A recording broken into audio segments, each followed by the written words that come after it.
The chamber is silent, but it is not the silence of peace. It is a silence before a storm. Heavy steel doors groan as they close, sealing the vault, and the sound reverberates through the concrete walls like the toll of a bell. Dim light flickers across rows of gold bars stacked higher than a man, their glow catching in the shadows like fire trapped beneath stone. The air feels dense, weighted by centuries of history and centuries of theft. At the center of the vault stands Captain Ibrahim Traore. His uniform is pressed with soldierly precision, yet his presence is not that of a politician, nor even of a commander. It is the presence of a sentinel guarding something sacred. His gaze is steady, his jaw carved with resolve. He lifts one hand, brushing the wall of cold concrete, and in that gesture he carries not just a burden of metal, but the burden of his ancestors whose labor filled this chamber. Beyond the vault doors, the echo of chanting grows louder. In the streets of Ouagadougou, torches rise into the night. Men raise their fists, women sing songs of freedom, and children paint the words not for sale across the walls of markets. The city trembles, not with fear, but with awakening. Yet within the same silence, across oceans, other voices whisper in boardrooms and palaces. They whisper of markets that shake, of contracts turned worthless, of empires built on plunder now facing the possibility of collapse. Those voices grow sharper, laced with warning. This defiance cannot be allowed to stand. The gold gleams in the dark like a sun beneath the earth. But suns can burn as easily as they can warm. And in this moment, as Traore lingers on the vault, the world itself tilts. A battle has begun, one without rifles or cannons, but with a weapon more dangerous than war, dignity. The silence of the vault fades into the roar of distant thunder. It is not the sky that shakes, but the world beyond. In Paris, in Washington, in Brussels, corridors buzz with unease. Suits gather in haste, their voices brittle, their whispers sharp. Behind closed doors, maps of Africa are unfolded like battle plans. Fingers slam against tables, and the verdict is unanimous. Captain Ibrahim Traore must be broken. Television screens glow with headlines crafted to wound. Anchors call him reckless, dangerous, unfit to govern. Photographs of empty shelves are broadcast with captions blaming his decree. Across the ocean, pens and papers sharpen into weapons. Sanctions are drafted, aid is suspended, medicine and fuel are cut. The blades of diplomacy are unsheathed, cloaked in the language of necessity. Yet inside Burkina Faso, the story unfolds differently. Crowds gather in the marketplaces, drumming with iron pots, painting murals of gold bars crossed with bold strokes of red. Women link arms in defiance, declaring that their hunger is not a failure, but a prize for freedom. Soldiers at checkpoints tighten their belts, whispering that dignity is worth more than full stomachs. But even as the chants grow louder, shadows move in secret. At night, whispers crawl through narrow alleys. A politician accepts a suitcase heavy with foreign currency. A military officer slips into the darkness, his allegiance sold. Reports reach the palace that hands once trusted have been touched by outsiders. Betrayal is no longer a rumor. It is a poison spreading in silence.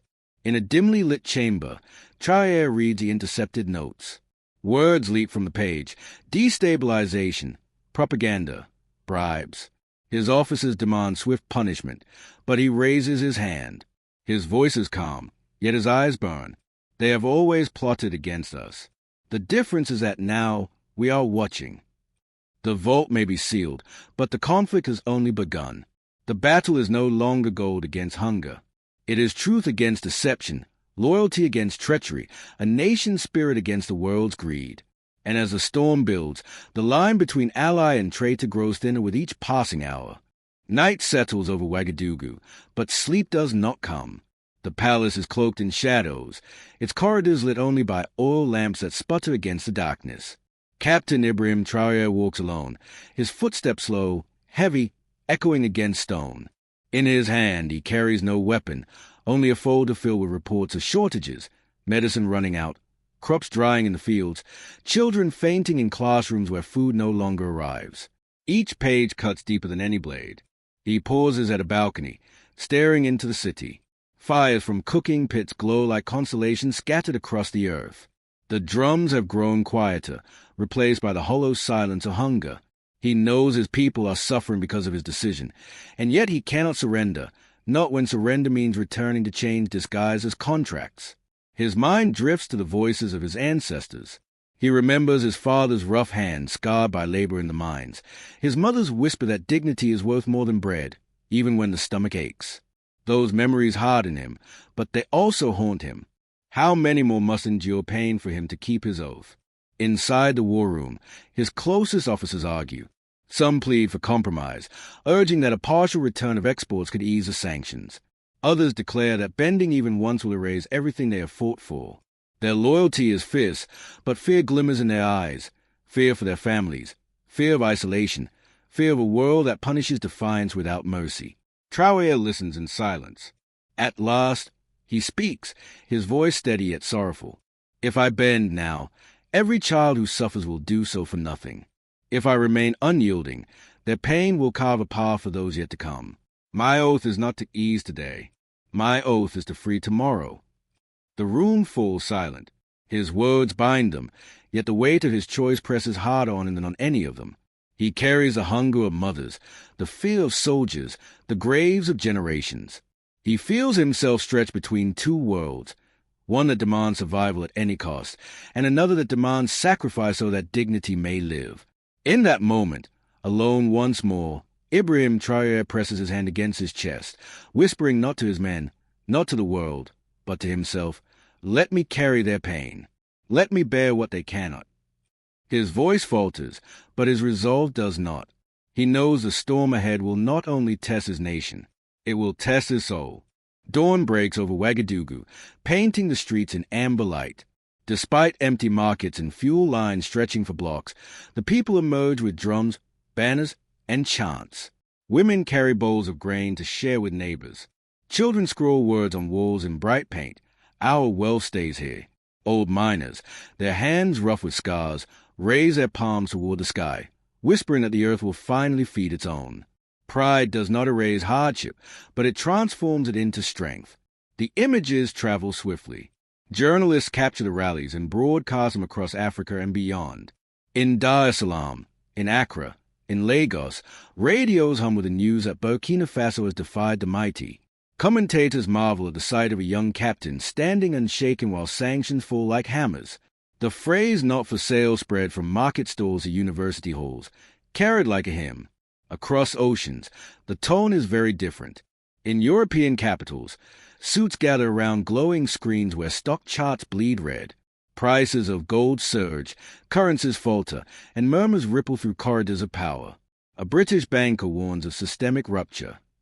A German minister whispers of contagion, fearing that Mali, Niger, or Ghana may follow. Their words carry more fear than command. In Washington, hearings are called. Senators pound fists, declaring Traoré reckless. Analysts label him a populist, a dreamer feeding illusions of dignity. Yet even as they mock him, their markets tremble, and traders mutter that confidence has shifted from London and New York to the vaults of West Africa. The irony gnaws at them. The poorest have shaken the foundations of the richest. At home, the people hear whispers of these foreign debates. They do not despair.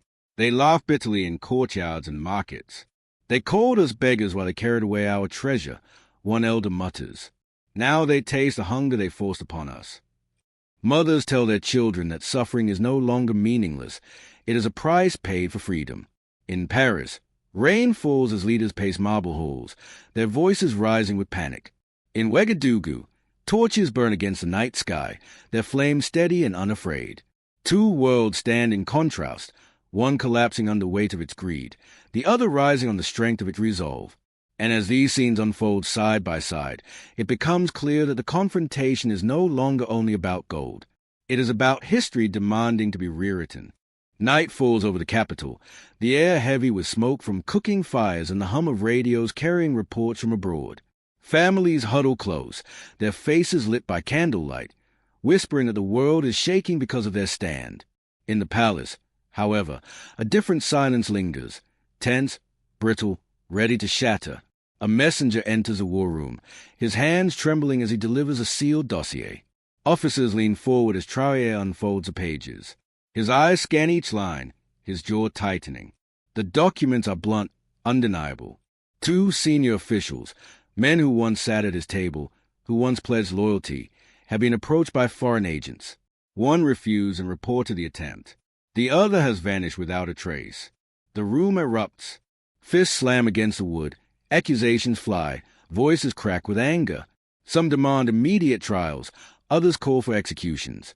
But Traoré raises his hand, and the uproar falls to silence. He speaks softly, yet every syllable lands with the weight of thunder. They did not betray me. They betrayed the tears of their mothers and the graves of their fathers. They tried to sell the blood of our children to the very hands that starved us. The revelation spreads through the city like a fire carried by the wind. Crowds gather in the markets and chant not only against the West, but against traitors within. Murals once marked not for sale now carry new words, no to betrayal. An old woman stands on a crate in the square, raising her fist high. They think they can buy our souls, she cries. But the soil remembers. The ancestors remember. Her voice breaks, but the crowd answers with a roar that shakes the night. Beyond the borders, the twist deepens.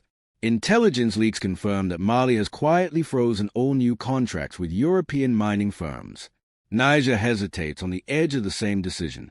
And in Accra, members of parliament introduce a bill proposing a national review of gold exports, citing Burkina Faso as a model.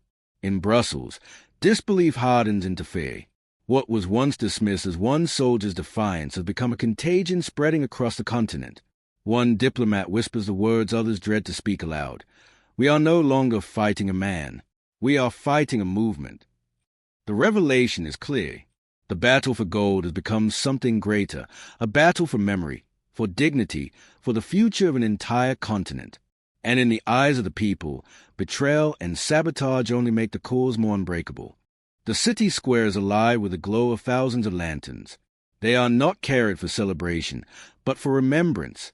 Families gather shoulder to shoulder, their voices hushed as if the night itself is listening.